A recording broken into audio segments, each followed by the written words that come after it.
شرکت مخابراتی روشن میگوید که بسته های جدید را به مشتریانش ارائه می کنند که مشتریانشان بتوانند با فعالسازی این بسته ها به تماس ها و اینترنت نامحدود به قیمت ارزان دسترسی پیدا کنند و در این بسته ها استفاده از واتساپ رایگان می باشد.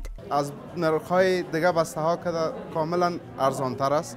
اگر ما مقایسه کنیم فعلا 2.5 GB در بدل 600 افغانی تمام شبکه ها میته، ولی ما در بسته های الفا پرایم که الفا 4 است 12 GB است، واتساپ نامحدود است، تماس های نامحدود است، پیام های نامحدود است که صرف در بدل 630 افغانی به مشتری خود ارائه میکنیم که بسیار ارزان است. همگی میتونه که دسترسی برش داشته باشه. از سوی دیگر مسئولان اداره اطراح از این اقدام شرکت مخابراتی روشن حمایت کرده و شرکت های مخابراتی میخواهند که خدمات مخابراتی و اینترنتی با کیفیت را به مردم ارائه کنند. د سالو یو مظهر یو نمونه د الفا د پروفایل اعلان د مخابراتی د روشن مخابراتی شرکت د ابتکارونو څخه او موږ د دې هرکلی کوو د دې نتیجه ده.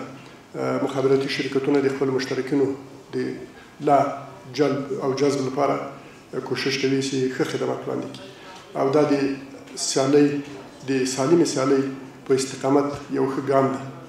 شرکت مخابراتی روشن یکی از شرکت هایی است که به گفته مسئولان آن در اکثر ولایت ها خدمات مخابراتی و اینترنتی ارائه می کند.